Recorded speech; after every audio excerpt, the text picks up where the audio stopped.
Hello, everybody. Welcome to episode 43 of Optimal Living Advice, the podcast where we take any questions you might have about the many struggles of life and we get them answered for you here on the show. I am your host, certified life coach Greg Audino. We've got an adult-sized question today, folks. Powerful stuff, important stuff that I believe can help anyone. We're going to be talking about depression and how we can use measurement to both identify it and recover from it. All right? Here's today's question. I was recently at a retreat for 30 days to deal with my depression. As it was also a rehab, I got quite envious of the alcoholics and narcotics there. Please note that I am in no way discounting their struggle, yet it seems to me that they have a clear-cut measurement of their success. They either drink or do drugs, or they do not. Based on this achievement, they receive 1 month, 1 year, 2-year medallions, and so on. As someone who is dealing with depression, what do I count? What do I give myself medallions for? How can I really measure if my recovery is effective? Oh man, is this ever a good question? I am so appreciative of this question being sent in. It really does a good job of highlighting the ambiguity of depression. I'm telling you right now, if you ever wonder why mental health isn't taken as seriously as many would like it to be, it's because of that ambiguity, that inability to measure it. Measurement has come up a lot lately. I've been writing about it a lot, talking about it, and I'm sure it's been talked about in a few episodes. And it seems to me to be a more and more important tool in helping people identify and recover from their struggles for various reasons. But let's talk about how measurement plays a part when it comes to people like yourself and the others in the retreat. So people suffering in very real ways as opposed to people who are just looking to, make a few lifestyle changes. People who depend on alcohol and narcotics to numb their pain, they aren't very different from you or others who struggle with depression. As a matter of fact, the only difference that's relevant to this conversation is how their pain is manifested. They faced a lot of trauma just like you have, but due to different genetics or environments or what have you, their pain is lived out through alcohol or narcotics, both of which are very easy to identify.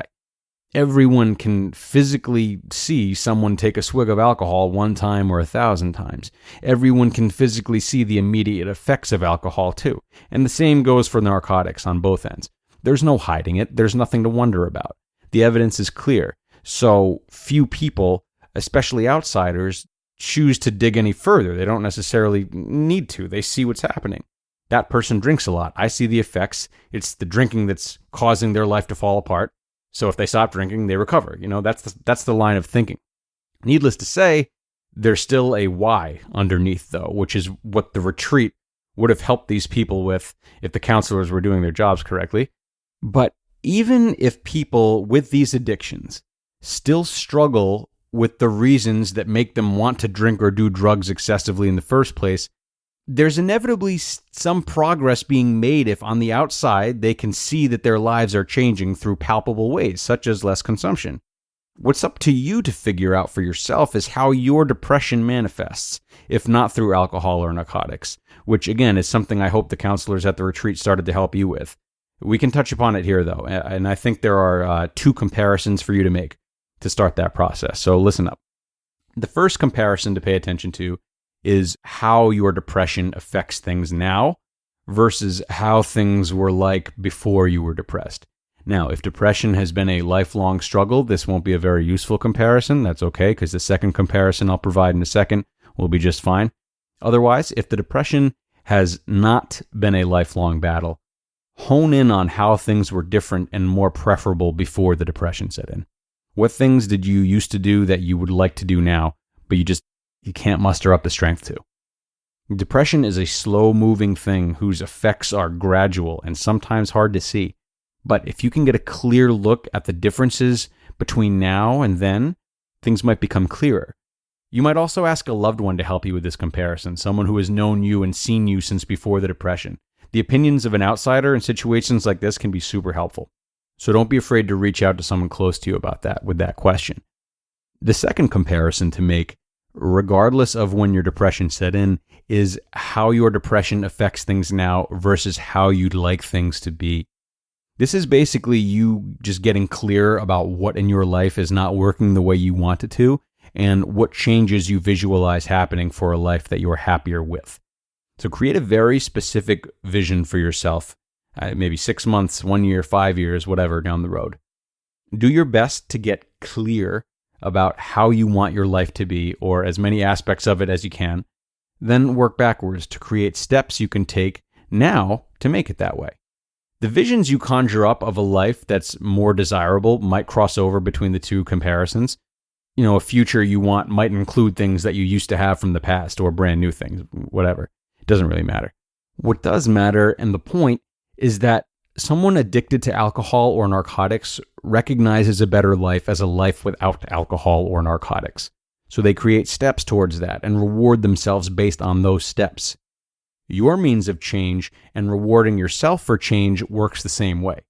Once you create a framework for how you want your life to be, you can reward yourself by taking steps towards changes that reflect that life. Maybe you want to go out with your friends as much as you used to. You know what? Medallion for every time you initiate hanging out with them. Maybe you want to start helping others who are troubled. So, medallion for every time you do volunteer work. And so it goes. This approach helps you regain a sense of control, and more importantly, a sense of hope. Mind you, just like those who are suffering from drug and alcohol addiction, you aren't going to be void of struggle. Someone can be sober and the world can cheer them on, but they still might battle with destructive thoughts that make them want to drink. Depending on the specifics of your depression, these exterior changes you can make towards a more meaningful life can help a little, or they can help a lot. A startling number of studies and research in recent years allude to the vast majority of depression being due to lifestyle rather than a chemical imbalance. So, if you're one of the many people who can be helped greatly by simply making a few unexpected changes, this approach will likely work wonders for you. Regardless, though, I do feel it is important to handle your depression with both strategies like these and ongoing consultation from a therapist. All right, I'm going to wrap this episode up with another book recommendation. One of the best books I've read dealing solely with depression, specifically depression derived from lifestyle choices, is called Lost Connections by Johann Hari. Unreal book that really flips depression on its side for those who think it's some sort of untreatable life sentence. Definitely check out Lost Connections and, just prepare to be intrigued is all I'll say. But for now, thank you so much for this question. It sure was important, and it sure was a privilege to answer it. I really appreciate your vulnerability. That's what I love on this podcast. For everyone else out there, you know how it goes. If you have a question of your own, something you're struggling with that you would like our help on, or our help with, Greg, speak much, there's zero shame in seeking help. So email us your question at advice@oldpodcast.com. advice@oldpodcast.com. And we will do our best to help you out here on the show. And we'll send you a free book from our collection if you'd like one. All right? Good. I hope you guys enjoyed this one as much as I did. I really hope you'll stop in for the next one too. Okay? I'll see you there, everybody. Take care.